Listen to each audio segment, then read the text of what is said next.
खामगाव राज्य शासनानं शाळांमधील विद्यार्थी सुरक्षेसाठी नियम, मार्गदर्शक सूचना आणि जबाबदाऱ्या ठरवून दिल्या असल्या तरी प्रत्यक्षात त्या कागदावरच असल्याचे पुन्हा एकदा उघड झाले आहे। खामगाव तालुक्यातील पिंपळगाव राजा येथील जिल्हा परिषद प्राथमिक शाळेत गणित चुकल्याच्या रागातून शिक्षकाने अवघ्या 9.5 वर्षाच्या चौथीतील विद्यार्थ्याला अमानुष मारहाण केल्याची धक्कादायक घटना समोर आली आहे।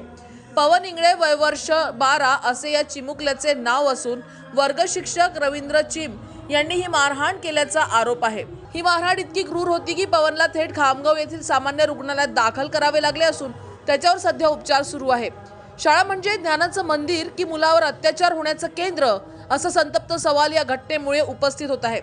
13 डिसेंबर रोजीच राज्य शासनानं विद्यार्थी सुरक्षेबाबत कठोर मार्गदर्शक सूचना जारी केल्या होत्या। मात्र त्या सूचनांची पायमल्ली करत शिक्षकाकडून थेट शारीरिक अत्याचार झाला तरी ना तात्काळ गुन्हा दाखल ना निलंबन। हे प्रशासनाचं अपयश नाही तर काय। पिंपळगाव राजा पोलिसांनी वैद्यकीय तपासणीसाठी विद्यार्थ्याला रुग्णालयात पाठवले असून वैद्यकीय अहवालानंतर गुन्हा दाखल करण्याची प्रक्रिया असल्याचे सांगितले जात आहे। मात्र प्रश्न असा आहे की लहान मुलाला मारहाण होईपर्यंत वाट पाहायची का? या घटनेमुळे पालकांमध्ये तीव्र संतापाची लाट उसळली असून संबंधित शिक्षकावर तत्काळ गुन्हा दाखल करून कठोर कारवाई करण्याची मागणी जोर धरत आहे।